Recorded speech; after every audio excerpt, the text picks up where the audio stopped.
Hey. It's my bottle of water. Bottle of water. I think it was here.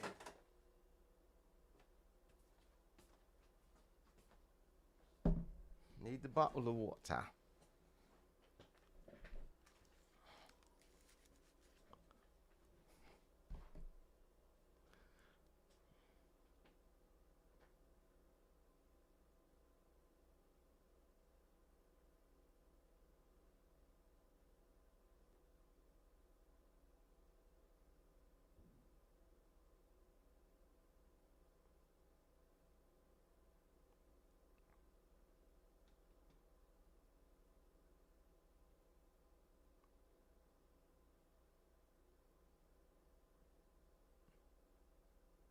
Right, it looks like we live. Seems like it's working a lot better than last time. Last time it was my computer was wigging out. Maybe because I was trying to see the Facebook on the computer at the same time I was streaming off of that computer. So now I put it on the phone here just to make sure I'm live and also to see comments and stuff. I could put this up here somewhere. Just to, because sometimes the OBS says you're streaming and you're not. So if I could get this to stand up properly. This little thing on the back used to be good, but now it kind of flops around too easy, and now it doesn't stay up. Planned obsolescence. Okay, maybe that'll stay for a minute. Just a little bit of water. Actually, I can't see the comments there, so let me press the button that adds the comments of the chat. Chatification.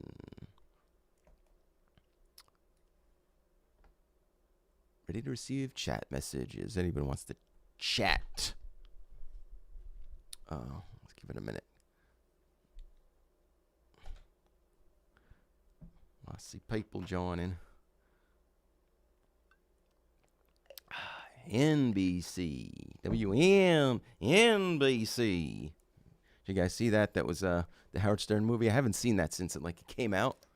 And that was actually a really good movie, actually. It shows all this, the BS you have to go through. And it's a really good example of, what do they call it? Pseudo-wisdom.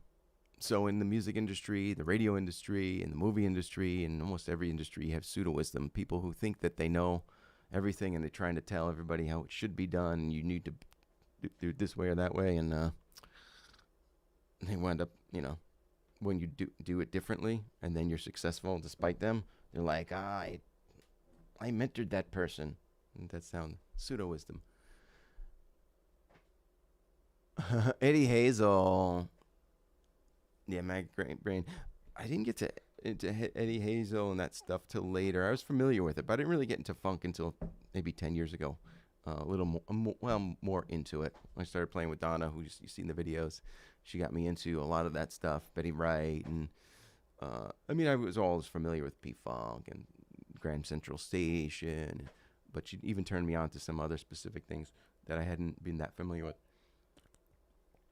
And some other friends turned me on some of the cool soul and R&B. But it's Eddie Hazel. It's funny because he wasn't an influence on me so much, but when I listen to him, I hear a lot of myself. So we have probably similar influences. I hear the Jimi Hendrix influence, a little bit of a Clapton Cream influence, a little bit of a funky influence.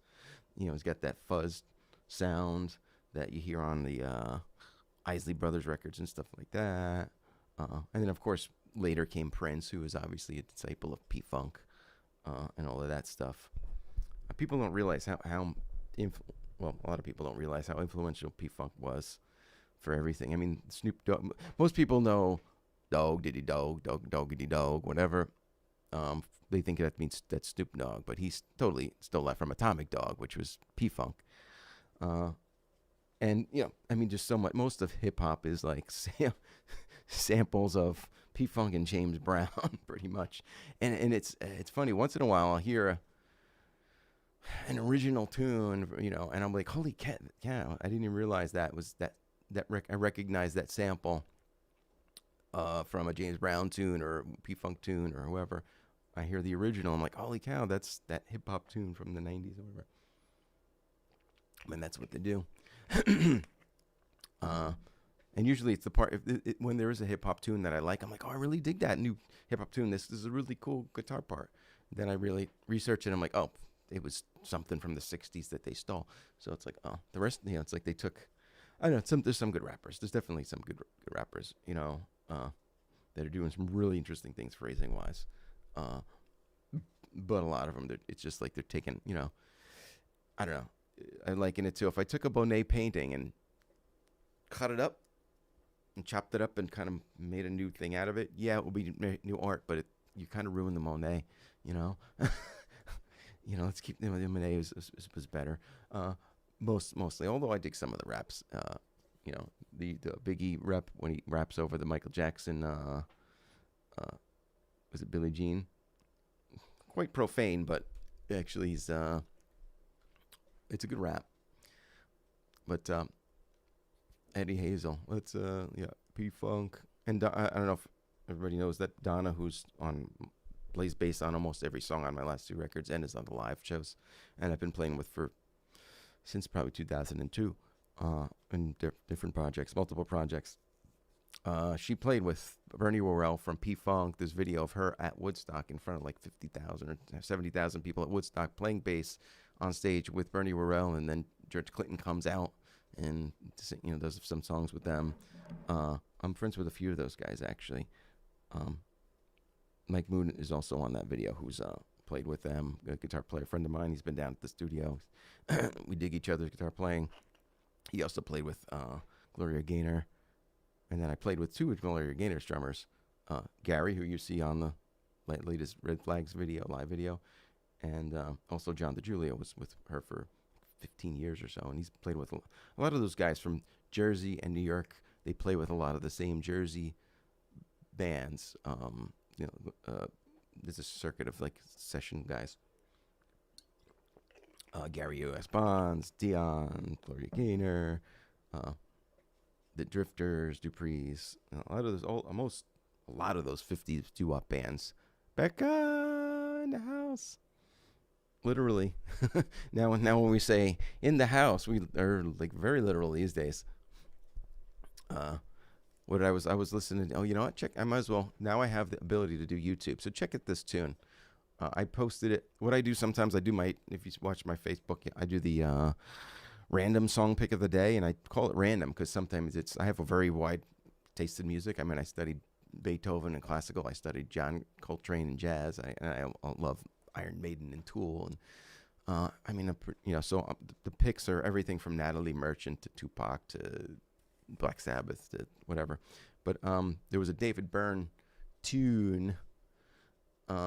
I went to see the David Byrne Utopia with my brother Andrew. He at the last minute had a free ticket, and it was probably the best show that I've seen in a long time. I think Andrew said it was a tie between the Chili Peppers and David Byrne as far as his favorite. I was with him at the Chili Peppers and the David Byrne, and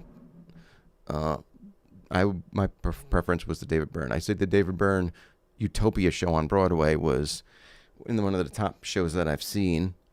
I mean, the mix was perfect. The performance was perfect. They had a lot of energy. The songs were just fun. It wasn't just hits. Some of the songs I wasn't even familiar with. They were like solo David Byrne tunes, and they were just performed so well. The percussion, it was really cool.